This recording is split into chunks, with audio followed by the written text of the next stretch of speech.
Hello friends, welcome to iExamB. I'm Arunima and in this video I'm going to talk about some last minute tips for your descriptive English phase 2 SEBI grade A. Because we have been evaluating the test papers, descriptive mock tests submitted by you, and we have observed that there are many mistakes which you are making and which you can avoid very easily, and that will definitely improve your score. So most important point is you must read the instructions carefully. See, you don't know what is going to be the word limit. So then and there, you must see the instruction. If it is like 250 words, you should write your essay in around 250 words. If it is 400 words, in 400 words. So you should not think beforehand that it is going to be 400 words or 300 words. So for each question, all the three questions, essay writing, Prezi writing, and RC questions, you must read the instructions carefully and then accordingly you should answer. And second, which is again equally important, you must attempt all the questions and don't leave any of your answers incomplete. Suppose you have allocated 20 minutes for your essay, and suppose now it is like 17 minutes over, and you are writing the second paragraph, that is your body.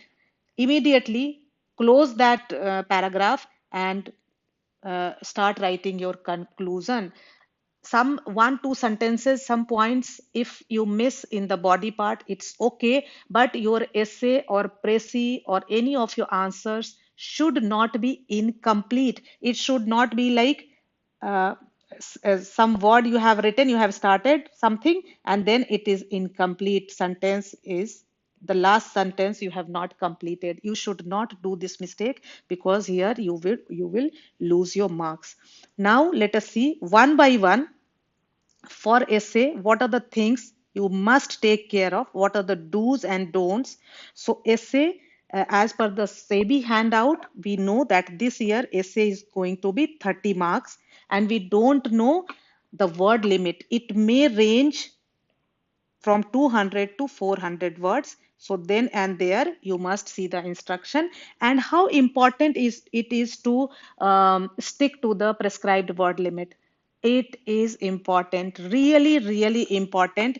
If it is like 250 words, try to be plus 5 or minus 5. At the most you can go plus 10 minus 10, but this also you should avoid. You should try to be as close as your prescribed word limit. If it is 250, if it is 300, accordingly you have to see word count will be there. You will be able to see that how many words you have written. Essay topic, you must write the essay topic and then you start writing your essay.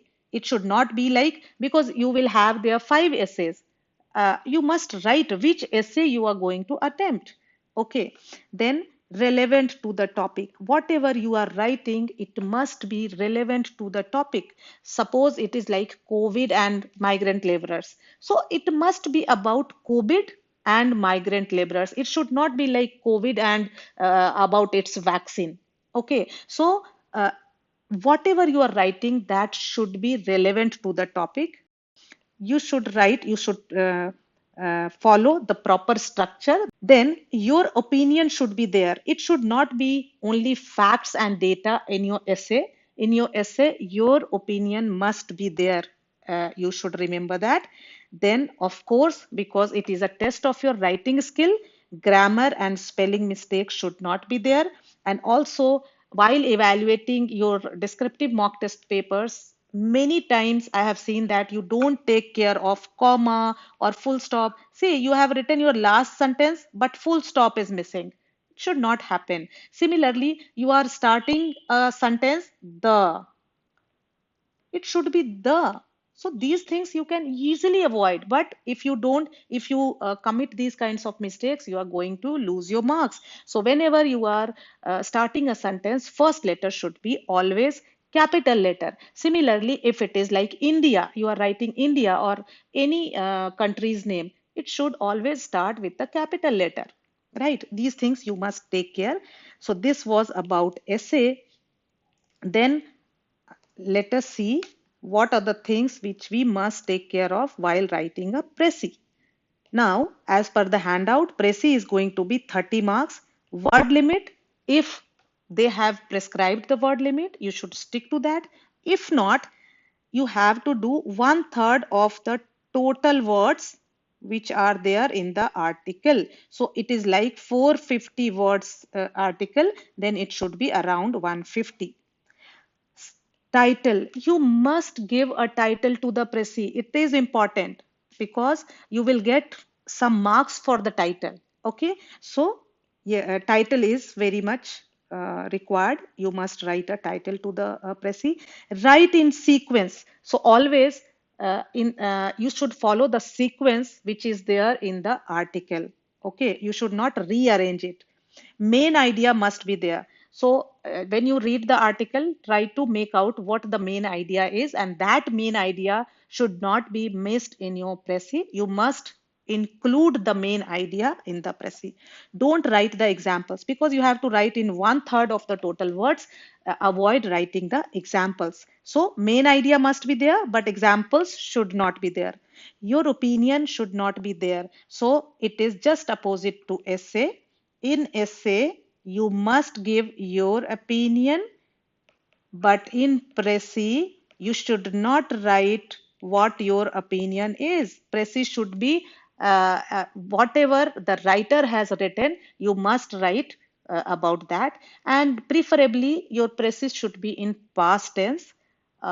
If it is absolutely necessary, then you can use other tense. Otherwise, try to write your précis in past tense. Don't copy the text. You should not copy the text from the original article. It should be in your own words always. Try to write the précis in your own words. Then only you will be able to write a good précis. Don't write in too many paragraphs. Avoid writing in many paragraphs. Then again, because again, ultimately it is a test of your writing skill. So grammar and spelling, punctuation, use of capital small letters, you must take care. Now let us talk about the reading comprehension. So in reading comprehension, this year they have clearly mentioned that it is going to be 40 marks. So essay writing 30 marks, précis writing 30 marks, and reading comprehension 40 marks. Again, word limit. It may happen that you don't get the prescribed word limit. Then you must take care that if it is like 7.5 marks question, you should not complete your answer in 1 or 2 lines. At least 4 or 5 sentences should be there. Again, don't copy the text. It should be in your own language. Don't write in too many paragraphs. Again, in reading comprehension also, your answer should not be in 3 or 4 paragraphs. Try to complete your answer in 1 paragraph. But suppose the question demands, then at the most you can go up to 2 paragraphs. Suppose question is in 2 parts, then first part you can answer in the first paragraph and second part you can answer in the second paragraph. Then you must take care of grammar, spelling, punctuation, and use of capital and small letters. One more important point in RC, especially many times you will get 5 questions and instruction would be there. Answer any 4 of the following questions.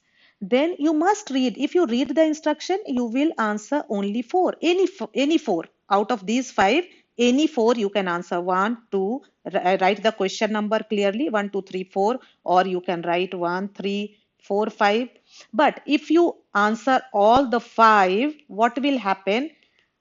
You have only 60 minutes for these 3 questions. So already you have very less time. So you should not do this mistake that you have to do only 4, but you are doing all the 5 because you are not going to get more marks out of it. So if you write instruction is answer any 4 and you have written all your 5 answers, only first 4 will be evaluated.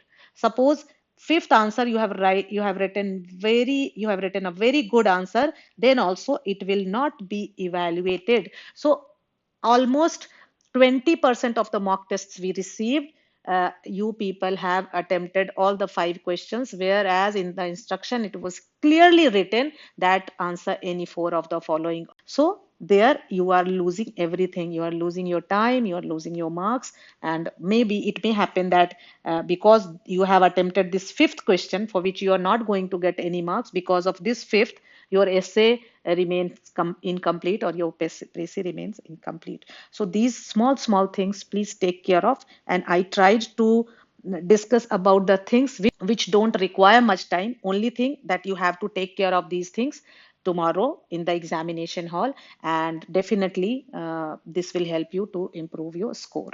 I hope it helps, and tomorrow is your exam, so have a good night's sleep. Don't get tensed, because that is not going to pay you.